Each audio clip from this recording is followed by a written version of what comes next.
You might have noticed that in Breath of the Wild, Link's equipment rustles around and makes noise when you run. But listen a little bit closer and you may hear a cool detail. When Link steps with his right foot, only the shield makes noise, and when he steps with his left foot, only the arrows and sword make noise.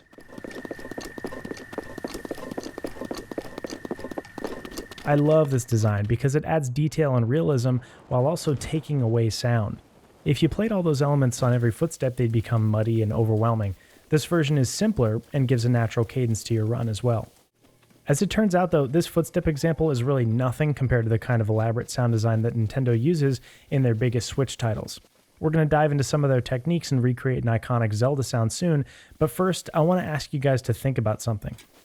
If you had to make a graph and plot every sound in existence on that graph, how would you do it? What would you put on the X and Y axis?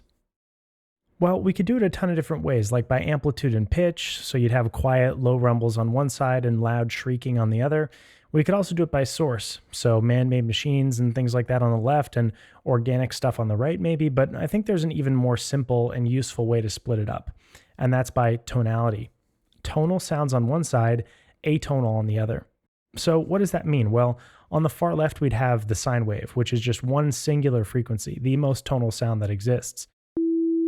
The sine wave is the building block of all sound.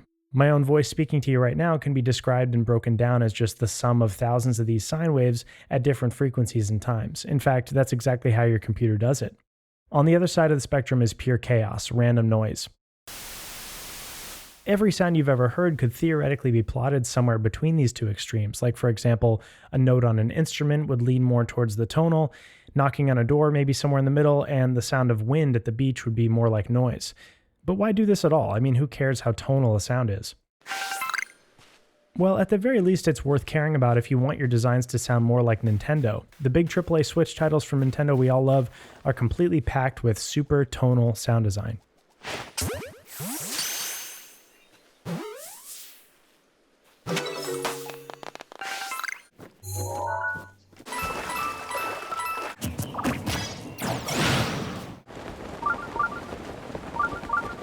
If you're one of the many people who got into sound design first through electronic music like I did, you've probably already been told 1,000 times to check the tonality of your sounds. If you're like me, you've read countless angry comments on forum threads reminding you to tune your kick drums. And what this basically means is that you should check to make sure that the fundamental frequency of your kick drum is the same as the root note of the key you're in. I'll show you what the difference sounds like. Take a listen. Here's a song with the kick drum out of tune.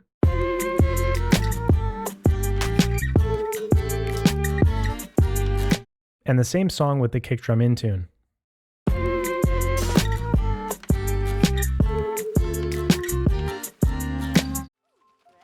Whichever example sounds better to your ears is subjective, of course, and at the end of the day, mismatched frequencies aren't a bad thing. It's just another tool that we have as sound designers to create a feeling. But there is some deep satisfaction to be had when the sounds in your game work as musical accents over the soundtrack, and probably unquestionably the best big studio at consistently achieving this is Nintendo.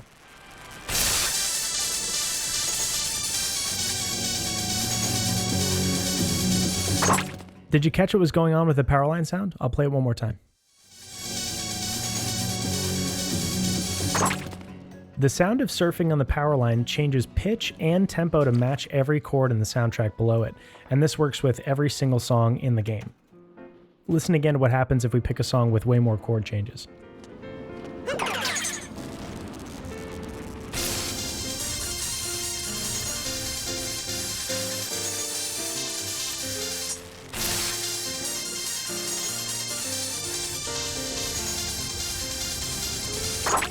Now, I'll be honest, I've never heard anything like this in any other game. I mean, this takes some real time and effort to polish a sound to this quality level with the soundtrack and requires help from other team members and programmers to make it work. And it pays off, it sounds awesome. But if this stuff sounds good, then why don't more studios do it? Why is Nintendo one of the only big AAA developers that takes tonality in their sound design so seriously? Well, the musicians watching may have already seen why. The more tonal sounds you have in a game, the more opportunity there is to accidentally create dissonance. You can layer noisy atonal sounds like wind and whooshes together all day. You may feel your mix becomes a little muddy at times, but you'll never run into a situation where sounds clash or sound obviously bad together. But when things are more tonal, that's a big concern. If you decide to make every sound in your game tonal but just pick those tones randomly, you may end up with situations where your soundscape clashes with itself, sounding like one big horrendously out of tune chord. It takes time and tons of effort to do something like the power line in Mario Odyssey. That's why Nintendo is the outlier here, because they take the time. They're also just not afraid of their games sounding more melodic and musical than most, given that it goes so well with their art style. Even some of the sounds that at first don't seem super melodic are just doing a great job of hiding it. This is the item pickup sound from Tears of the Kingdom. It's also the same one they used in Breath of the Wild. On first listen, this sound kind of has a doorbellish quality to it, maybe a hint of toy piano and some delay. But when we pitch it down an octave and have another listen, it becomes a little more obvious what we're actually hearing. The melody jumps out immediately. My theory is that this is the speed the sound was originally designed at. Maybe the plan was to use it as a musical accent of some kind, but someone decided to try pitching it up one day and just thought it worked better as a UI element.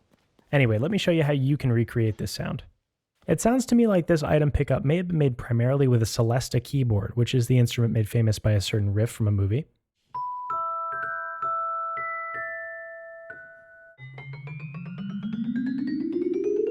And it sounds like it's playing this sequence of notes.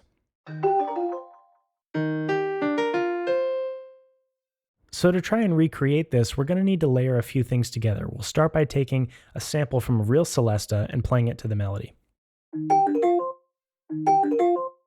Next, I want to give it some more brightness and fill out the lower bell tones in the original. I will use a patch on my very own $30 Yamaha keyboard. For the third layer, we need to add a more vocal tone to get that first note feeling right. And then also, I'm going to add in a subtle noise layer as well. Adding noise might seem counterintuitive, but it's a great way to get rid of that polished digital quality that samplers and software can have. We don't want this to sound too clean. Now, finally that we've got all three layers sounding good, I'm going to run it through some delay and EQ to match it to the original. All that's left to do now is pitch it back up by an octave and hear what our remake sounds like in the context of some gameplay from Tears of the Kingdom.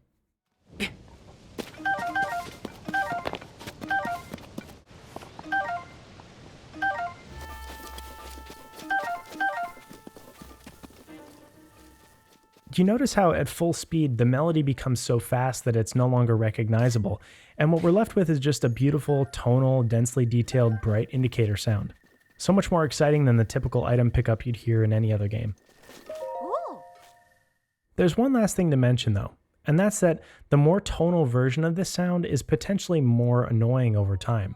You've got to make these calls on a case-by-case basis. It's always important to consider how frequently a sound is going to play when you're designing it. If the player only hears something every 10 minutes, like when they level up, you've got a lot more freedom to go crazy with that design than you do with something you hear constantly, like footsteps, for example. Tonality is a super powerful tool.